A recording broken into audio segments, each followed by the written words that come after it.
This is how I keep my maintenance routine under $100 every month as a girl who always has everything done. Like, you will literally never catch me slipping. First of all, press-ons. I have a press-on brand, so I'm always wearing my press-ons. But if you are wearing press-ons, you need to invest in an e-file. That's the only thing that's going to get your cuticles real clean. Like, clean your cuticles, buff your nails really well, wipe it down with alcohol, and then use a good glue. I like to use the Kala Super Nail Glue just because it's medium strength.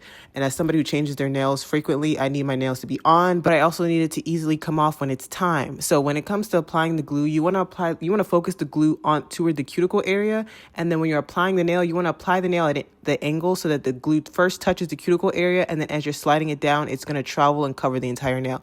That's how you get a natural looking nail. Okay. Then we're going to move to brows. When I'm doing my brows, because I have super duper thick brows, I like to trim them down. So I'll take a spoolie and I'll push my brow hairs forward, and any hairs that go above my natural brow line, I'm trimming it down. And then I also do like to trim my tail end down. I heard that keeps your face looking a little lifted. I don't know, I do it. I like to specifically go in with a tweezer and pluck all the unwanted hairs. Okay, when you pluck the unwanted hairs, it makes your brows appear fuller because you're taking away the little distracting hairs that don't need to be there. And I go as close to my natural brows, making sure that I get a nice clean line underneath my brows. This gives that appearance of oh, I just got my brows threaded. I usually do my toes every month and a half. It depends on the time of the year, but I hadn't done my toes in a little bit over a month, so it had grown out quite a bit. So I use that same e-file, which is why you should get an e-file, because you can use it on your hands and you can also use it on your feet when you're doing your toes. I like to trim down the length first to make sure I shape the nail to exactly how I want. And then I remove the polish that I already had. And then we go in and clean the cuticle. And then I always like to go in with a layer of builder gel,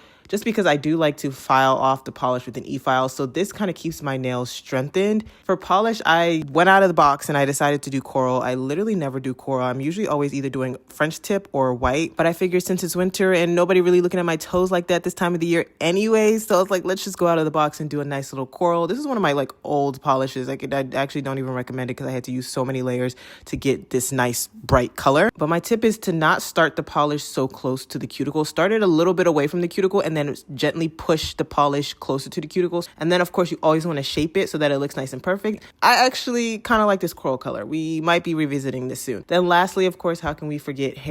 You will never see me spending 7 hours installing some braids or removing some braids ever again, because now I'm addicted to crochet. Now my base is a little bulky. We are working on that. Okay, practice makes a little perfect, and we're still practicing. But for this hairstyle, I did boho French curl, and my hack to get it all nice and full and curly was to use different lengths of the crochet French curl hair. And then I also crocheted in some more loose French curl hair just to fill it in and get it to that desired fullness. But that was everything for this maintenance routine. I do have individual in-depth tutorials of everything I listed here, so if you want to see more, check my page.